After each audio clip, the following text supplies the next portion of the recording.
سورہ مبارکہ بقرہ آیت نمبر 159 اللہ ارشاد فرما رہا ہے الذین یکتمون ما انزل، وہ لوگ کہ جو اللہ کی طرف سے نازل شدہ چیزوں کو چھپاتے ہیں اور حق بیان کرنے سے گریز کرتے ہیں، یلعنہم اللہ، اللہ ان پہ لعنت بھیجتا ہے، ویلعنہم اللاعنون، اور لعنت بھیجنے والے ان پہ لعنت بھیجتے ہیں۔ قرآن مجید میں لعنت بھیجنے والوں کا ذکر ہے۔ ایک مسیحی کہتا ہے میں شیعہ کیوں ہوا ہوں؟ وہ کہتا ہے میں شیعہ ہوا ہی اس لیے ہوں کہ جب قرآن کی یہ آیت میں نے پڑھی جس میں لکھا ہوا تھا کہ اللہ لعنت کرتا ہے اور لعنت کرنے والے لعنت کرتے ہیں، تو میں بہت سے مکتب والوں کے پاس گیا کہ آپ کس پہ لعنت کرتے ہیں، تو سب نے مجھے کہا ہم کسی پہ لعنت نہیں کرتے، مگر میں ایک مکتب کے پاس گیا، انہوں نے کہا ہم ان پہ لعنت کرتے ہیں جو حق چھپاتے ہوں۔ صلوات پڑھیں گے محمد و آل محمد۔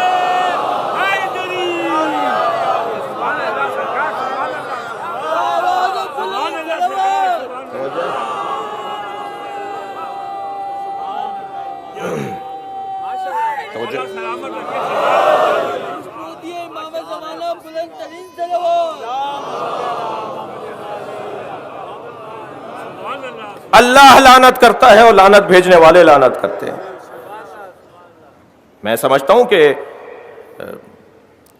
بہت واضح اور روشن بات ہے، ان سے مجھے غرض نہیں ہے جو لعنت کے عقیدے کو قبول نہیں کرتے۔ قرآن پکار کے کہہ رہا ہے 10 سے زیادہ قرآن میں آیتیں ہیں جو لعنت بھیجنے کے حوالے سے۔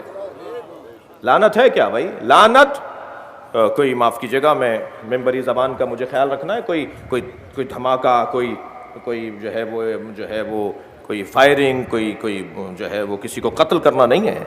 لعنت عدم برکت کو کہا جاتا ہے، جس کی زندگی میں برکت ہی نہ ہو وہ لعنتی ہے۔ اب میں زیادہ تفصیل میں جانے کا وقت ہی نہیں رکھتا، اتنا طے ہے کہ جنہوں نے سر کاٹا تھا ان کی قبریں بتائیں کہاں ہیں، اور جس کا سر کٹا تھا اس کی قبر کہاں، کسے نہیں پتا۔ جی برکت دیکھیے، برکت کو صلوات کہتے ہیں جی، اور لعنت جو ہے وہ عدم برکت ہے۔ جس کے ہاں برکت نہیں ہے اسی کے ہاں لعنت ہے۔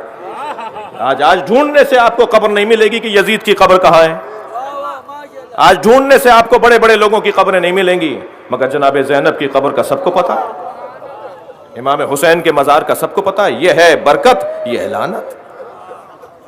اور زیادہ الجھنے کی ضرورت نہیں ہے، بہت موٹی موٹی باتیں میں عرض کروں گا اپنے بچوں اور جوانوں کے لیے۔ یہ ہمارے عقیدے کا حصہ ہے، ہم تبرہ نہیں چھوڑیں گے، تمہیں تبرہ سمجھنا پڑے گا۔ ہمارے ہاں نماز کی طرح تبرہ واجب ہے، ہمارے ہاں روزے کی طرح تبرہ واجب ہے۔ ہم اپنے عقیدے کو سمجھانے کا ہماری ذمہ داری ہے کہ ہم اپنا عقیدہ سمجھائیں، مگر آپ کا بھی فریضہ ہے کہ آپ تسلی سے سمجھیں۔ یہ کسی کی توہین کرنا ہمارا مطلب نہیں ہے۔ ہمارے پاس تو اہل بیت کے علاوہ کسی پہ غور کرنے کا وقت ہی نہیں ہے۔ ہم کہاں غور کرنے کے لیے بیٹھے ہیں؟ ہمارے پاس وقت ہی نہیں ہے کہ کوئی دشمنان اہل بیت کی تاریخ کو ہم مرتب کریں۔ یہ ممبر پاکوں کا ممبر ہے نا، تو میرے پاس تو وقت ہی نہیں ہے میں کسی اور کی بات کروں۔ مگر اتنا طے ہے کہ لعنت کا جو مفہوم ہے وہ ہمارے یہاں بہت واضح اور روشن مفہوم ہے۔ ہم لعنت کے ذریعے اپنی بیداری کا ثبوت دیتے ہیں، ہم لعنت کے ذریعے اپنی زندگی کی علامت بتاتے ہیں۔ وہ مردہ لوگ ہیں کہ جو غلط کو غلط نہیں بولتے اور صحیح کو صحیح نہیں بولتے۔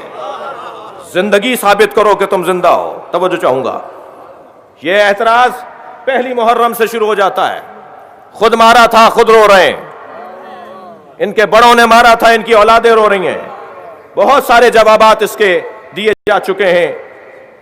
یہ جو افریقی امام حسین کا ذکر کر رہے ہیں، یہ جو گورے امام حسین کا ذکر کر رہے ہیں، یہ جو ہندوستان کے اصالتاً جو ہندو تھے بعد میں مسلمان ہوئے جو امام حسین کا ذکر کر رہے ہیں، یہ سب کوفے سے تو نہیں آئے؟ ان کے آبا و اجداد کوفی تو نہیں تھے؟ کیا دنیا میں جہاں جہاں امام حسین کا ماتم کرنے والے لوگ ہیں ان کا سب کا آبا و اجداد کا تعلق کوفے سے ہے؟ جی آپ میں سے بہت سارے لوگ سید ہیں، آپ کے بڑے تو مدینے سے آئے تھے، آپ کا کیا تعلق کوفے والوں سے؟ اور پھر میں تو نقن صاحب کا جملہ نقل کر کے ان کی روح کو بھی شاد کروں۔ نقن صاحب فرماتے ہیں کہ اگر کوفے والوں کا کوئی رنگ و بو ہماری طرح تھا کوئی حلیہ ہماری طرح تھا تو ہم نے تو یہ طے کر لیا ہے کہ جو حسین کا قاتل ہے اس پہ لعنت ہے. نقن صاحب کا جملہ سنی گا. نقن صاحب فرماتے ہیں ہم حسین کے قاتلوں پہ لعنت بھیج کے اپنا تعلق توڑتے ہیں. تمہارا نہیں ہے تو تم بھی لعنت بھیجو.